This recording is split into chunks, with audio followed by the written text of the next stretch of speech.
చేయాలి. జై జై బీసీ, జై జై బీసీ. బీసీలకు అడ్డవ్వడు, బీసీలకు అడ్డవ్వడు. జై జై బీసీ, జై జై బీసీ. అంబేద్కర్, అంబేద్కర్.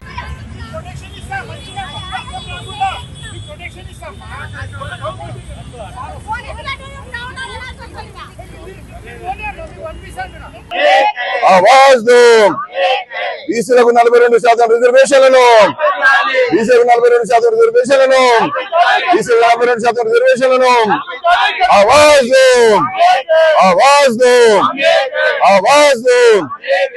42% స్థానిక సంస్థల్లో రిజర్వేషన్లను కాపాడాలనేటువంటి లక్ష్యంతో బంద్కు పిలిపించినటువంటి బీసీ సమాజం పిలుపు మేరకు సంపూర్ణంగా బంద్ను విజయవంతం చేసినటువంటి రాష్ట్ర ప్రజావళికి, ఈ బంద్కు మద్దతు ప్రకటించినటువంటి ప్రజా సంఘాలకు, భారతీయ జనతా పార్టీ అధ్యక్షులు శ్రీ ఎన్ రామచంద్రరావు గారికి, అన్ని రాజకీయ పార్టీలకు హృదయపూర్వకంగా ధన్యవాదాలు తెలియజేస్తా ఉన్నాం. ఇది కేవలం ఒక రకమైనటువంటి బంద్ కాదు. జస్టిస్ ఫర్ బంద్ అంటే వెనుకబడిన వర్గాలకు న్యాయం జరగాలనేటువంటి సంకల్పంతో జరిగినటువంటి బంద్ మాత్రమే తప్ప మరొకటి కాదు అనేటువంటిది రాష్ట్ర ప్రభుత్వం గమనించాలి. ఇవాళ 42% రిజర్వేషన్లు మీరు ఇస్తామని చెప్పిండ్రు. 42% రిజర్వేషన్లు నిలబెట్టే పని చేయాలి. 2 వారాల్లోగా మరి మీరు ఎప్పుడు ఎన్నికలు పెడతారు అని చెప్పి నిన్న కూడా గౌరవ హైకోర్టు చెప్పడం జరిగింది. కాబట్టి వాళ్ళ రాష్ట్ర ప్రభుత్వాన్ని మేము అడుగుతున్నది ఏంటంటే, మీరు 42% నిలబెట్టడానికి కావాల్సినటువంటి పద్ధతులని కరెక్ట్ చేస్తే న్యాయస్థానాల్లో నిలబడుతుంది. ఇది న్యాయస్థానాల్లో తప్పు కాదు, ఇది ప్రభుత్వం తప్పు మాత్రమే అని చెప్పి నేను చాలా స్పష్టంగా చెప్పదలుచుకున్నాం. అన్ని రాజకీయ పార్టీలు వాళ్ళ సపోర్ట్ చేసినాయి. భారతీయ జనతా పార్టీ కూడా 42% రిజర్వేషన్లు నిలబడాలని చెప్పి ఈ బంద్కు మద్దతు ప్రకటించింది. అయినప్పటికీ కొంతమంది భారతీయ జనతా పార్టీని టార్గెట్ గా చేసుకుని భారతీయ జనతా పార్టీ సహకరించడం లేదనేటువంటి తప్పుడు ప్రచారం చేస్తున్నారు. నేను దీన్ని తీవ్రంగా ఖండిస్తున్నాం. ఇవాళ మేమందరం ఎందుకు పాల్గొన్నాం? 42% రిజర్వేషన్లు నిలబడాలి.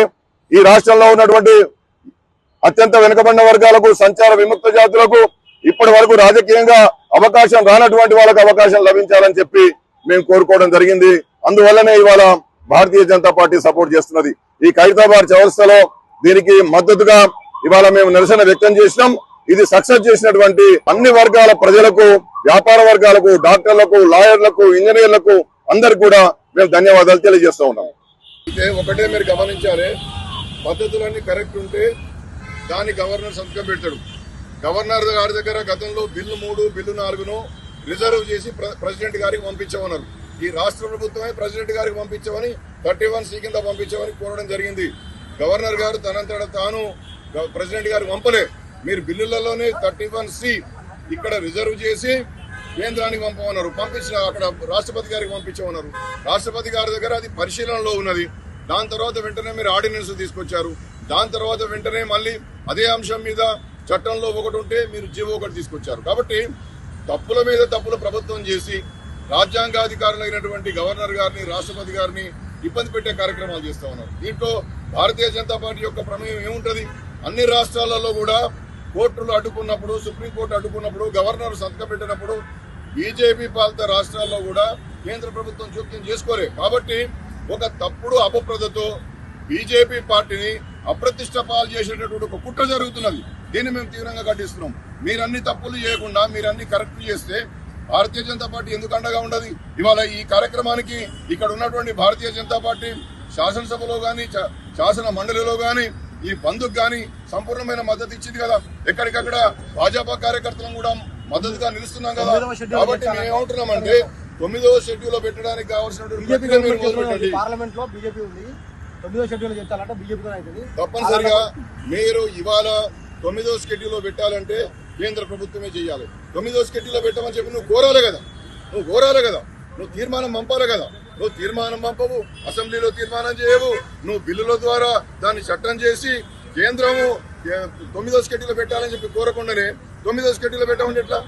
రాజ్యాంగ ప్రక్రియలను రాజకీయ విమర్శలతో తప్పుదో పట్టించి భాజపాను విమర్శించే కార్యక్రమం చేస్తున్నారు. కాబట్టి ఇవాళ బీసీ సంఘాలు కావచ్చు, బీసీ మేధావులు కావచ్చు, ప్రజలు కావచ్చు, ప్రభుత్వము ఈ రోజు వరకు 9వ షెడ్యూల్లో పెట్టమని ఏ ప్రక్రియ కూడా చేయలేదు. చేయనప్పుడు కేంద్ర ప్రభుత్వం తనంతట తాను ఏ విధంగా ఇనిషియేటివ్ తీసుకుంటది? కాబట్టి ఇది తప్పుదో పట్టించి బీసీల ప్రయోజనాలను లాక్కునే ప్రయత్నం చేస్తున్నారు తప్ప ఇందులో భాజపాది కానీ కేంద్ర ప్రభుత్వాన్ని కానీ తప్పు లేదనేటువంటి విషయాన్ని గమనించాలని చెప్పి నేను మనవి చేస్తున్నా.